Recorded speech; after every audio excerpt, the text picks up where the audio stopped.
दूसरा, जो झारखंड के जो अभी वहाँ के जो बयान आया है, उन्होंने जो कहा कि अपने पीएम का फैसला बाद में होगा, मेरे हिसाब से उन्होंने ये सोचा होगा कि जिस दिन खड़गे साहब को कांग्रेस का 3 साल खाली पड़े रहने के बाद जो अध्यक्ष बनाया और पहले अध्यक्ष बनते ही पहला बयान उनका सनातन धर्म के खिलाफ आया कि अगर इनकी सरकार रही तो सनातनियों की सरकार रहेगी। तो शायद उनको साउथ का पता है, पूरा जो हिंदी भाषी क्षेत्र है उनको जानकारी नहीं कि 75-80% लोग सनातन से जुड़े हुए हैं पूरे देश में, तो शायद उनका भी खारिज कर दिया।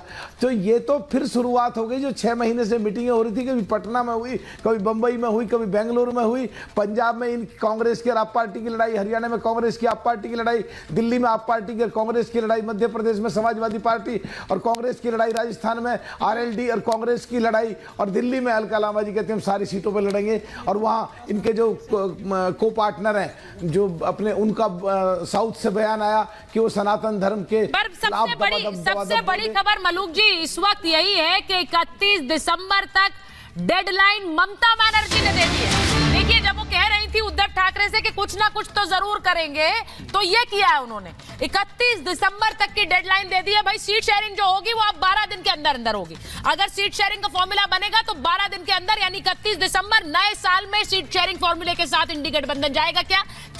क्या सवाल इसलिए पूछ रही हूँ, सवाल इसलिए स्वागत कर रहे हैं दुष्यंत जी, कौन स्वागत नहीं कर रहा है, अच्छी बात है, पर वो बन पाएगा। मेरा सवाल ये है, सीट शेयरिंग क्या होगी उस पर जरा बताइए तो सही। मैं भाटी जी, मैं बहुत जल्दी एक रिएक्शन लूंगी। सीट शेयरिंग यूपी में कांग्रेस समाजवादी पार्टी, क्या होगा फॉर्मूला?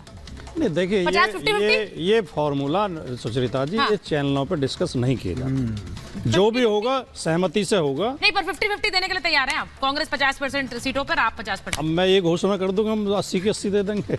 ये हमारे कैंडिडेट्स के, आप ये जरूर कह सकते हैं कि 80 में से एक भी नहीं देंगे। नहीं, आप जरूर कह सकते हैं। वो मुझे लग रहा है आपके नेता के जो इशारा है वो ऐसा देंगे भी नहीं कहेंगे, हम कहेंगे बांटेंगे आपस में। शहजाद जी देखिए, दरअसल बात क्या है, दरअसल ये सारी पार्टियां वो पार्टियां हैं जिन्होंने कांग्रेस को कहीं ना कहीं खत्म करके ही वो सत्ता में आई। आम आदमी पार्टी कांग्रेस के एक्सपेंस पे बढ़ी, समाजवादी पार्टी कांग्रेस के एक्सपेंस पे बढ़ी। ये सारी पार्टियों का लक्ष्य यही है कि किसी प्रकार से कांग्रेस को कम कराओ, इसीलिए दबाव की राजनीति। तेलंगाना और कर्नाटका के चुनाव के बाद जो कांग्रेस का अहंकार बना था, उसको आज एक रियलिटी चेक देने का काम ये रीजनल पार्टीज कर रहे हैं।